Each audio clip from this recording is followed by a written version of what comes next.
Hello അമ്മ. മോളെ, വരുൺ എന്താ സംഭവിച്ചേ? അല്ല, ഇന്ന് വരുൺ ഇവിടെ വന്നപ്പോ പഴയ പോലെ അല്ലായിരുന്നല്ലോ. എന്തെങ്കിലും പ്രശ്നമുണ്ടോ? അമ്മ, അത് എന്നോട് നിനക്ക് എന്ത് കാര്യം വേണമെങ്കിലും പറയാലോ. വരുൺ എനിക്ക് അത്രയും പ്രിയപ്പെട്ടവനല്ലേ.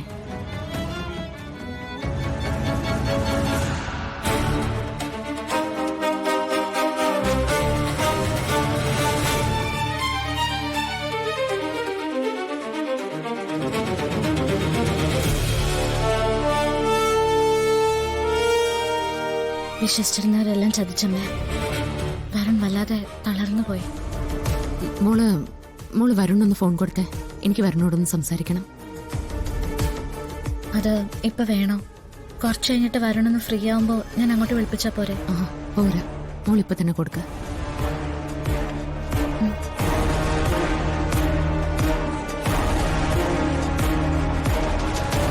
വരുൺ, അമ്മ ആ കോളില് വരുണോട് സംസാരിക്കണമെന്ന്. എനിക്ക് നല്ല തലവേദന രാധിക, പിന്നെ സംസാരിക്കാം. അമ്മ അത്യാവശ്യം എന്നാ പറയുന്നത്. എന്തായാലും എനിക്കിപ്പോ സംസാരിക്കാൻ പറ്റില്ല.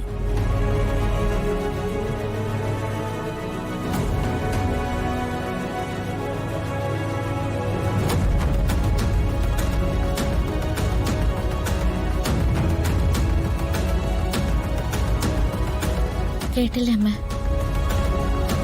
ഇത്രയൊക്കെ അവിടെ സംഭവിച്ചു കഴിഞ്ഞിട്ടുണ്ടെങ്കിലും അവന്റെ തളർച്ച എത്രയായിരിക്കും എന്ന് എനിക്ക് ആലോചിക്കാവുന്നതേ ഉള്ളൂ. എനിക്ക് എന്താ എല്ലാവരോടും സംസാരിക്കേണ്ടെന്ന് അറിയില്ല. മോള് വിഷമിക്കല്ലേ.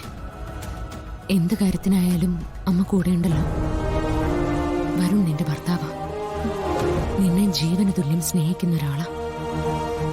അവൻ ഒറ്റപ്പെട്ടു പോവാൻ ഞാൻ സമ്മതിക്കില്ല. മോളൊരു കാര്യം ചെയ്യണം. കുറച്ച് കഴിയുമ്പോൾ വരുണിനോട് നിർബന്ധമായിട്ട് എന്നെ വിളിക്കാൻ പറയാം.